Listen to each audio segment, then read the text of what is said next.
the collateral damage from the lockdowns. The UN put an estimate out that there were 130 million people at risk of starvation.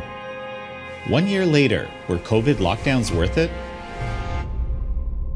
We'll see many more women with late-stage breast cancer this year that should have been caught early last year. And how is it that young people in America are statistically more afraid of COVID than the elderly, who are in fact 1,000 times more likely to die from this virus? It's a failure of public health messaging. I've had many scientists write to me, tell me that they agree with me, but they can't speak up. Today I sit down with leading public health policy expert Dr. Bhattacharya. He's a professor of medicine at Stanford University, a research associate at the National Bureau of Economics Research, and he advised Florida Governor Ron DeSantis on COVID policy. They want to create this aura of, you shouldn't hear this idea, as if it's some banned book.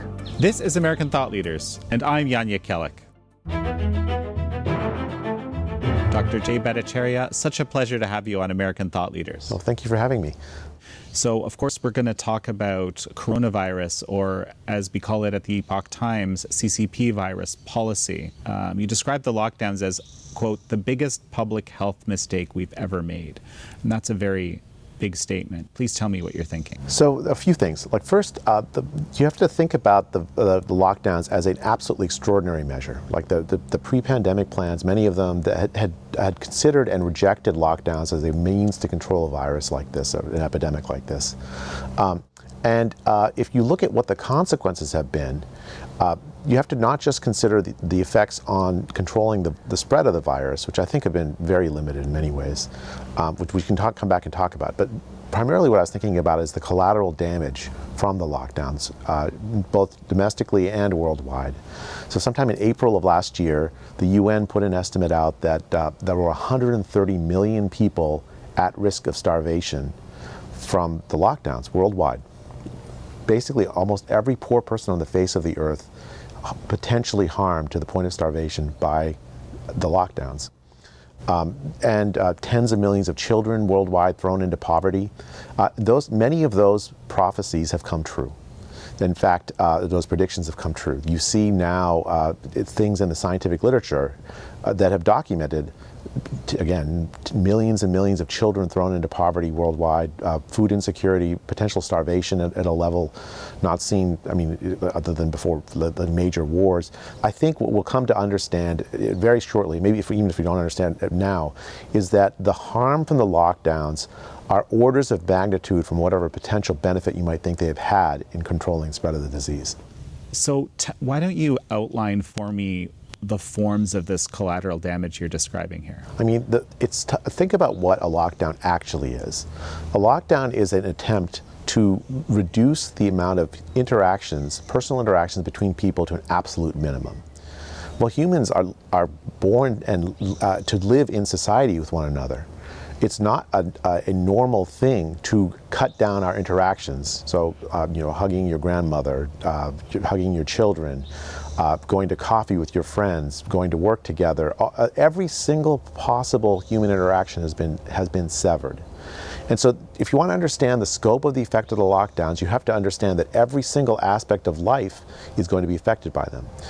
So let me just give you some examples that impinge on public health. Right? So during the epidemic, we had, just in the United States alone, people who skipped their cancer treatments because they were more scared of COVID than cancer. They skipped cancer screening. So we'll see many more women with late-stage breast cancer this year that should have been caught early last year. We're already seeing that, for instance, the UK, that's already been documented in the literature. You had something on the order of 1 in 4 young adults in the US in June of this past year who reported serious thoughts of suicide. This is according to a study published by the CDC. So this is just the beginning of it, and that's just domestically. I've already mentioned some of the international harms. I think we're going to see is that every aspect of human health that can possibly be hurt has been hurt by this. And I haven't even started to talk about the social damage, the anxiety, the kind of consequences that the kind of panic and fear that's been induced in the population will continue to have. Once you ring that bell of panic and fear, it is very difficult to undo. So let me get this straight. 1 in 4 young adults have contemplated suicide. And what's the number usually? Something on the order of 4 or 5%. I mean, it's a shocking increase in a group that normally should be socializing, living their life, learning to become adults, and yet they spent the year isolated, alone, in fear. And 1 in 4 seriously contemplated suicide. Think about the level of the depth of anguish and pain that represents. Now, and of course, it's not just young adults. Lots of other age groups have also had this kind of similar result, but they're the group that has sort of faced it the worst, at least in the United States. No, it's incredible. And I also heard this other statistic that there's actually more fear of contracting coronavirus among the younger population, which has a much lower risk than the older population. Is this true? It's true, yeah. So basically the whole body of literature on this. The risk of dying from COVID infection is 1,000-fold different between the young and the old. The oldest people who get infected are 1,000 times more likely to die from infection than the young. And in fact, this past year in 2020, more children died from influenza virus infection than COVID, which is shocking when people hear it, but it's absolutely true, because the children, to a large degree, don't face a large risk of severe outcomes from COVID infection. So the fact that young people are in more fear, more panic about COVID than older has 2 effects. One is that for the older population, they probably take more risk than they ought, right? Because they actually do have some higher risk from COVID. My mom is 80; she shouldn't be going out into parties or something.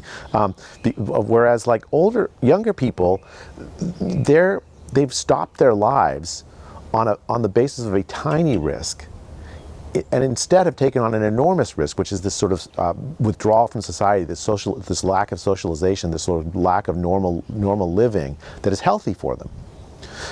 And so it's a failure of public health messaging.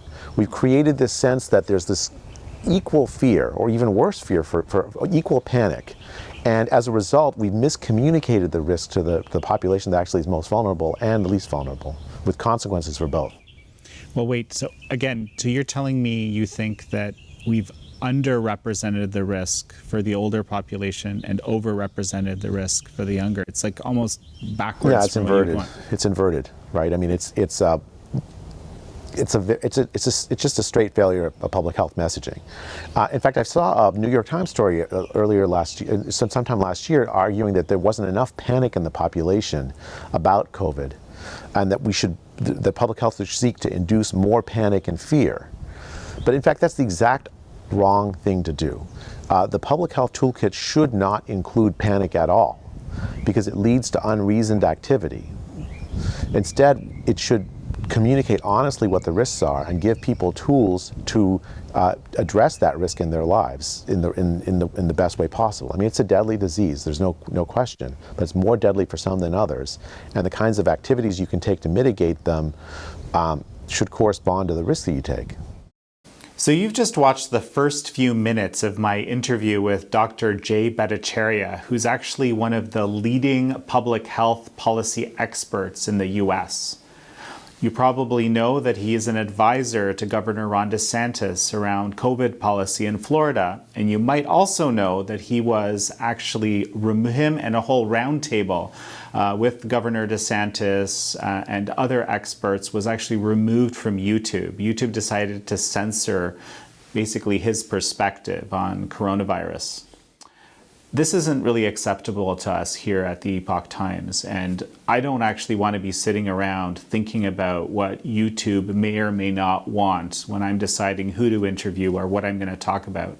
Furthermore, YouTube has actually demonetized us. It's been over 2 months now since that's been the case. It's been under review. We're not being terribly hopeful about this. So what are we going to do? Well, we're launching Epoch TV. Epoch TV is a whole platform where we're going to have multiple programs, American thought leaders, of course, Crossroads with Joshua Phillip, the Larry Elder Show, awesome stuff. $4.99 a month, that's what it's going to open with. And I invite you to see the rest of the interview here on our platform. So click the link in the description below and you'll be able to watch this interview and a whole bunch of other excellent programming that we have now on Epoch TV.